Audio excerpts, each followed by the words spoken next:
do you become a good Christian? Number one, you must know what to do at the right time. Number two, you must know how Christianity started. There are people who just want to look for trouble. They will ask you, where did Christianity started from? You say you don't know. Where did Christianity started from? You will say you don't know. Then number three, you must know where Christianity started from. You must know how it started and where it started from. Now, on the right is foundation that established Christianity. Every religion has a beginning. And if you don't know the beginning of the religion, you are likely to fall or fail. Number two, if you don't know the purpose and foundation keys, you may also fail. If you don't know the purpose and foundational keys, you may also fail. Now, I ask you to come again. The purpose. The purpose.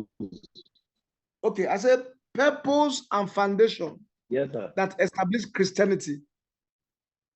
Now, what is the purpose and foundation that established Christianity? Now, before I'm not finished talking about the purpose. I just want to tell you something. I said every religion has a beginning.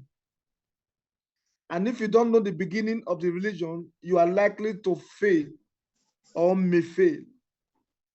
If you don't know the purpose and foundational keys, you may also fail. Now, the purpose of Christianity is to bring man. This is it.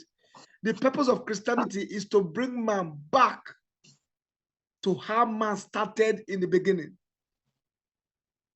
The purpose of Christianity is to take man back to how man started from the beginning. That means Christianity is not a religion, it's a way of life. That means Christianity is not a religion, it's a way of life. It teaches you of how the life started. And as we continue, I will tell you about those things when we start to do deliverance. Yes. So the purpose of Christianity, please note it. The purpose of Christianity is to take man back to its original state, how it was created. Remember, the first Adam lost his place. Jesus now came as the second Adam to correct and collect back the keys Satan took from man. So the purpose of Christianity is to take man back to his original state. Please don't forget that. Write it because it may come. So when I said the purpose of Christianity, you say it's to take man back to his original state of how it was in the beginning, to fellowship with God. The purpose of creation was for man to fellowship with God. Yes. So every religion has a beginning. And if you don't know the beginning of the religion, you are likely to fail or you may fail. If you don't know the purpose and foundation keys, you may also fail. Now, how Christianity started? Christianity started from the Jewish religion.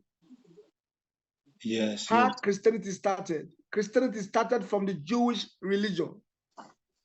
So when they ask you where did Christianity came from, you will say it came out from the Jewish religion.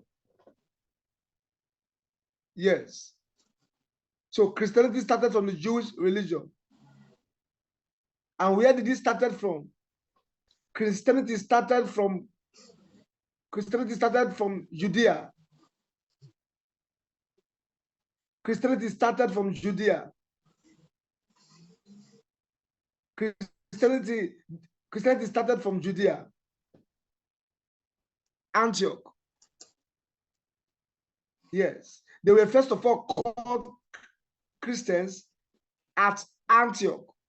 I repeat, Christianity started in Judea in Antioch. Judea in Antioch. That was where they first of all called them Christians because of their character. And why did they call them Christians? It's because they behave like Christ. And this is the question I want to ask. Who made them to call the people Christians? Who did they see that made them to call the Christians? Because the word Christians means Christ-like. Who did the people saw that made them to call them Christians? I want to show that before I continue. They were called Christians, first of all, in Antioch. Please don't forget that. They were called Christians, first of all, at Antioch. Now, what made them to call them Christians is because they saw that they were behaving like Christ. Now, my question to you now is, who did they see that were behaving like Christ that made them to call Christians Christians? Who wants to try that for me? Me, Sister Aisha. Okay. Is it the disciples of Christ? Yes. Which of the disciples?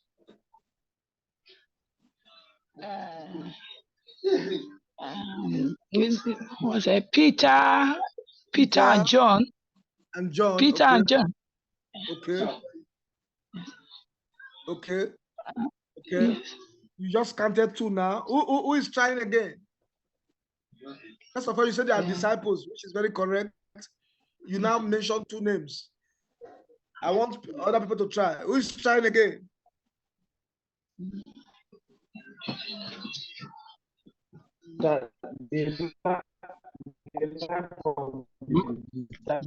Matthew, James.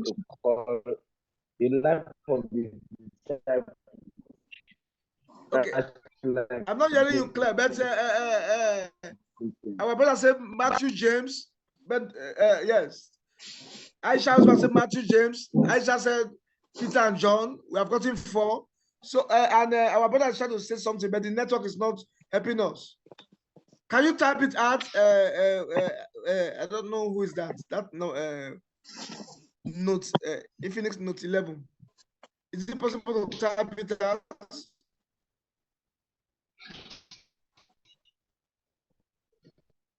What about the Okotete?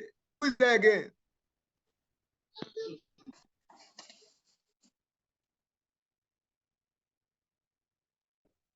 Our sister has told us that they saw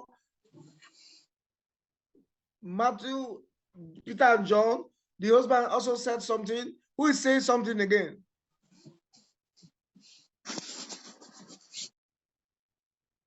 Okay. For them to make sure that they also tried. If I was giving mark, I would have given them a mark because they gave the what's the name? They say some of the disciples. Some of the disciples. But the truth is, when you mention the disciples that did that, but the truth is, it was not among the 12 disciples of Jesus. It was Paul. It was not the 12 disciples of Jesus that made them to call them Christians. That was even the amazing part.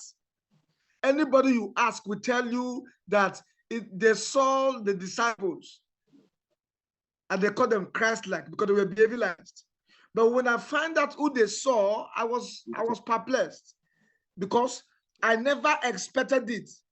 Do you know the people that made them to call them Christ-like never met one-on-one with Jesus? They were not in the time of Jesus. The people that made them to call them Christ-like was Barnabas and Saul, which later become Paul. Barnabas and Saul. Saul, which later become Paul. It was these two people they saw that made them to say these ones are Christ-like. Who did they see? Barnabas and Paul. Good. But if I ask you